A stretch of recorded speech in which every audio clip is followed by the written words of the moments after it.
Halo Sobat Happy Investor, kembali lagi dengan NH Korindo Sekuritas Indonesia. Kali ini kami akan memaparkan market update untuk hari ini tanggal 9 November 2023 sekaligus topik untuk hari ini. Oke, kita masuk ke today's outlook terlebih dahulu, di mana S&P 500 dan Nasdaq menguat tipis perdagangan Rabu kemarin, mengukuhkan deretan kemenangan mereka seiring para investor mencerna komentar dari beberapa pejabat tinggi The Fed demi mencari tren suku bunga dan kaitannya dengan yield US Treasury. Namun untuk Dow Jones ini mematahkan penguatan 7 hari berturut-turut melemah tipis 40 poin atau minus 0,12%. Kemudian market memang sudah memperhitungkan bahwa The Fed mendekati akhir dari kebijakan moneter ketat mereka, bahkan tercatat ada 50% peluang pemotongan suku bunga bisa terjadi mulai 2024 pada bulan Mei. Kemudian untuk yield US Treasury tenor yang lebih panjang, yaitu tenor 10 tahun, jatuh sehari setelah lelang obligasi sebesar 40 miliar USD, yang mana analis memandang hal ini wajar seiring bertambahnya dengan nilai besaran lelang. Untuk sentimen dari Amerika Serikat ini bervariasi seiring dengan kinerja dan forecast.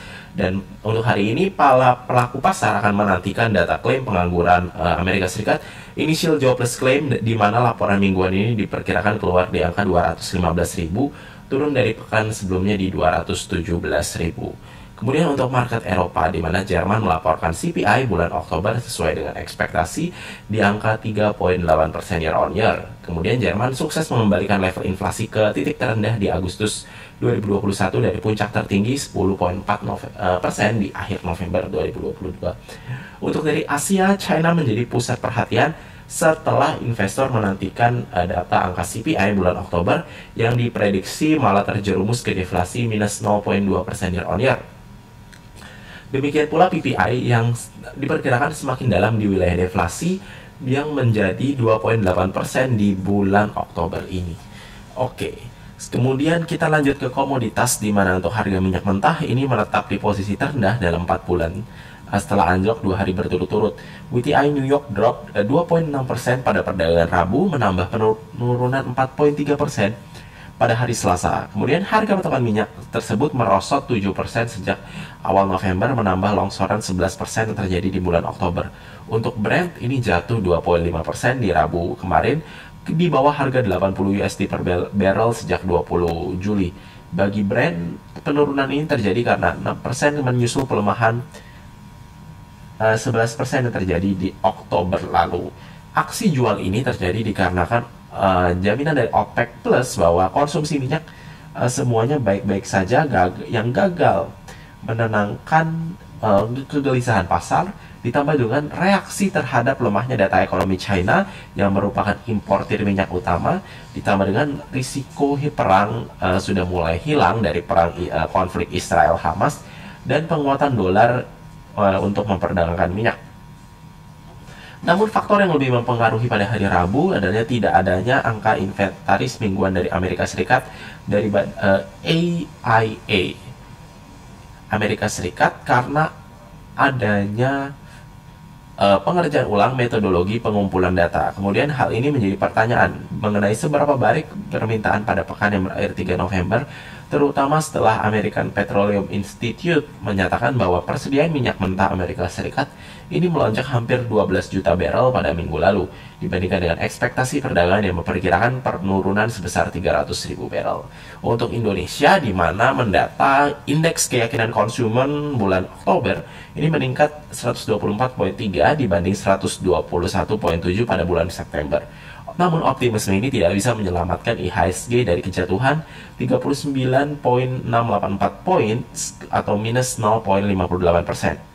Menimbang posisi IHSG ditutup di bawah support MA20, kami NHKSI Research menyarankan perlunya IHSG menyangga support ini di MA10, 6770, 6760 agar terhindar dari ancaman bottom ke 6650 hingga 6635. Best advice masih wait and see, dan sembari IHSG mencoba menemukan support yang solid, membentuk pattern bullish level sell yang lebih jelas.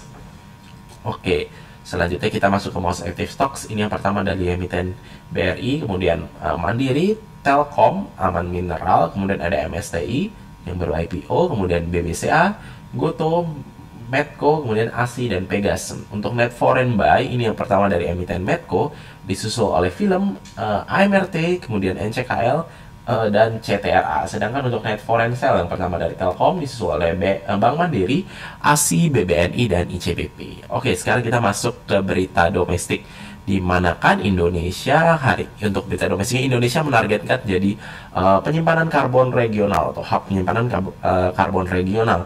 Kebutuhan penyimpanan karbon di kawasan global semakin meningkat maupun di kawasan. Indonesia mendorong penyimpanan di kawasan. Untuk itu diperlukan kejelasan pengaturan dan praktik perdagangan karbon. Direktur Teknik Migas dan Lingkungan, Direktorat Jenderal Minyak dan Gas Bumi, Kementerian SDM, Mirza Mahendra mengatakan potensi ekonomi karbon sangat penting diidentifikasi, sebab potensi itu dibutuhkan untuk mendorong perdagangan karbon. Indonesia sudah punya bursa karbon, kata dia dalam CDC Indonesia 2023 di Bali Rabu kemarin. Perdagangan karbon dan isu terkait semakin menjadi perhatian dari beberapa pihak. Seiring komitmen untuk mencapai emisi nol di berbagai negara, perdagangan karbon adalah salah satu cara untuk mencapai net zero emission. Ketua Carbon Trade Indonesia, Riza Suarga, mengatakan isu perdagangan karbon perlu diberi ruang lebih luas. CDC menyediakan kesempatan bagi pihak terkait untuk pengalaman dan penjajakan bisnis perdagangan karbon. Selanjutnya untuk dari berita global, di mana Amerika Serikat mendesak China lebih transparan dalam kebijakan nilai tukar yuan. Departemen Keuangan Amerika Serikat kembali menyerukan transparansi yang lebih besar dalam cara China menjalankan kebijakan nilai tukar yuan. Dalam laporan falas semi tahunan yang dirilis Selasa yang mencakup 4 kuartal hingga Juni 2023, Departemen Keuangan menyerukan hal tersebut dan pihaknya memantau China bersama 5 mitra dagang utama lainnya mengenai praktik mata uangnya. Kegagalan China untuk mempublikasikan intervensi falas dan kurangnya transparansi seperti fitur-fitur utama mekanisme nilai tukarnya menjadikan Tiongkok sebagai negara yang berbeda. Jelas laporan Departemen Keuangan seperti dikutip dari Bloomberg. Pengumuman ini muncul 2 hari sebelum Menteri Keuangan Janet Yellen bertemu dengan Wakil Perdana Menteri He Lifeng. Kemudian untuk dolar Amerika Serikat naik dalam beberapa bulan terakhir seiring dengan imbal hasil obligasi Amerika Serikat. Hal ini menyebabkan banyak negara mengambil langkah untuk memperkuat nilai tukar mereka. Selanjutnya untuk company news yang pertama dari emiten Bank Rakyat Indonesia Agro, di mana penyaluran kredit di kuartal 3 tahun ini anjlok 27,67%. Penyaluran kredit agro Bank Raya Indonesia TBK tercatat anjlok hingga 27,67% year on year menjadi 5,62 triliun rupiah. Kemudian perseroan mencatatkan DPK per 30 September 2023 senilai 7,07 triliun rupiah, menurun 27,93 year on year dibanding per Desember 31 Desember 2022 sebesar 9,81 triliun. Dengan adanya penurunan kredit tersebut, maka hingga akhir kuartal 3 2023, total aset agro pun ambles 17,77% menjadi 11,43 triliun rupiah dari yang semula 13,9 triliun rupiah di akhir Desember 2022. Selanjutnya dari emiten consumer, ini dari CMRY, Cisarua Mountain Dairy Tbk, yang mencatat laba di kuartal 3 sebesar 966,6 miliar rupiah. Di kuartal ini naik 10,01% year on year, penjualan meningkat 20,7% year on year menjadi 5,74 triliun rupiah. Untuk produk olahan susu mencatatkan penjualan sebesar 2,73 triliun rupiah. Makanan konsumsi tercatat penjualannya sebesar 3 triliun rupiah. Untuk pasar geografis, penjualan di dalam negeri itu 5,71 triliun rupiah. Dan sedangkan untuk ekspor sebesar 30,5 miliar rupiah. Oke, selanjutnya yang ketiga dari emiten Bank Digital Amar, yang dimana laba kuartal periode ini melesat 193%. Amar Indonesia Tbk berhasil meraup laba bersih sebesar 162,1 miliar rupiah, tumbuh 193,8% year on year di kuartal ini, didukung oleh pendapatan operasional yang melesat 36,6% year on year ke angka 932,6 miliar rupiah. penyaluran kredit tercatat sebesar 2,26 triliun rupiah, meningkat 15% year on year. Didominasi kredit modal kerja, nilainya mencapai 2,13 triliun rupiah, diikuti oleh kredit konsumsi sebesar 324,83 miliar dan kredit investasi sebesar 3,42 miliar rupiah. Oke, selanjutnya untuk kalender ekonomi hari ini yang ditunggu dari Amerika Serikat, ini ada initial jobless claim dan continuing claims untuk dari Amerika Serikat di jam 20.30 WIB. Kemudian untuk agenda korporasi, ini hari ini ada cum dividen dari emiten Temposcan Pacific TSPC.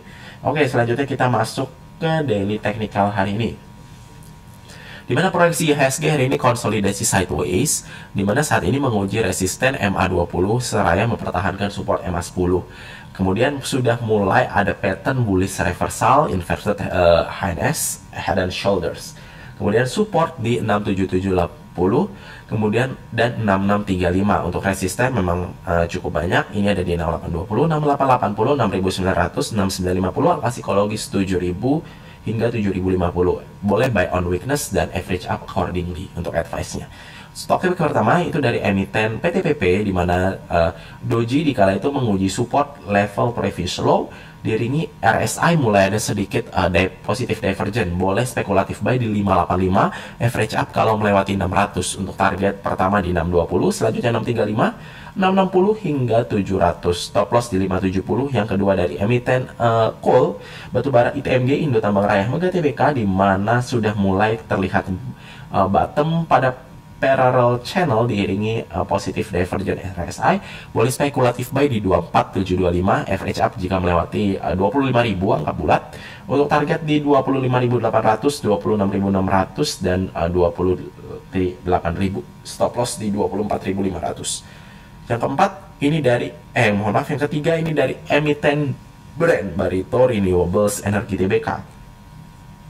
Hourly chart tunggu break resisten sideways 4410.